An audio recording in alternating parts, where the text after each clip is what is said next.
Man, I made a video a few weeks ago saying that that team that beat Cleveland in the World Series last season in 27 was the best team I'd ever assembled. We're 47 games in, and man, I made a spook, so this might be the one. You got Acuna in 343 at the top of the lineup. He's hitting like 500 over the past 2 weeks. Matt Olson is ice cold. We're actually gonna move him down a few spots.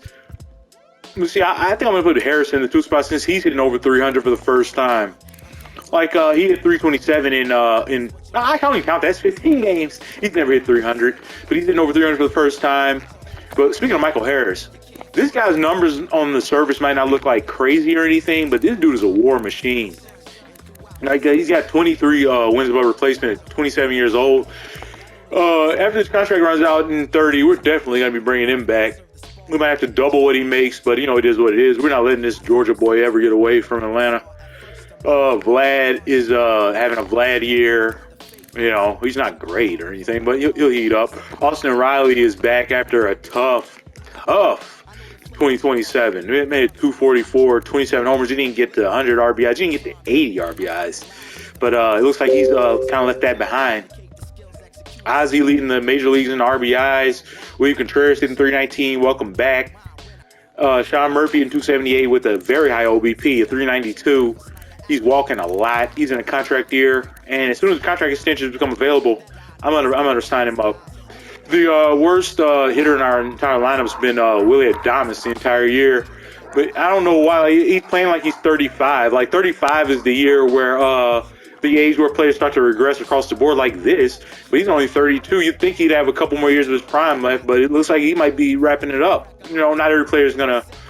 No, I like that because you can't have every player starting to regress at 35. Like it's gonna happen to some. Before that, some guys are gonna play to 45. But I enjoy Willie Adames. I appreciate his service. He's been incredible for me. Best shortstop I've ever had. Actually, no. Best shortstop I ever had was Carlos Correa last year. But Willie, you can take a close second. Even the bench is solid. But the thing though, like even though we have the best record in baseball right now, we just overtaking the Marlins for first place for the first time all year. Strider is in the Cy Young conversation, but McKenzie, I think his numbers could be a little deceiving. Actually, no, he's had good luck. Gary Whitlock, 438, 55 for AJ Smith-Shawver, a 430 for Phillips. And man, the bullpen, the ERAs are pretty high, except for the back end. I'm eager to make some kind of deal. I want to make a deal. Like we haven't made like a blockbuster deal. Have we ever made a blockbuster deal, like a trade? Like I signed Vlad. I signed Contreras. Oh, I guess trading for Adames could be considered a blockbuster deal. That was like 5 years ago. I want to make a blockbuster deal. I want to trade for like an ace, like a legit ace, to pair with Strider and McKenzie at the top of this rotation.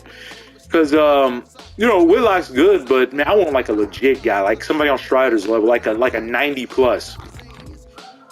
Because the Marlins are man, they are no joke. Look at this rotation. I love the Marlins, man. They got to be under new ownership because they're spending some money now. Their rotation is like pretty damn close to ours. Maybe it's good. If you do the averages, it might be exactly the same. But I want to separate ourselves from the Marlins. I want to make a blockbuster trade for an ace. So be on the lookout for that because it's coming. Maybe.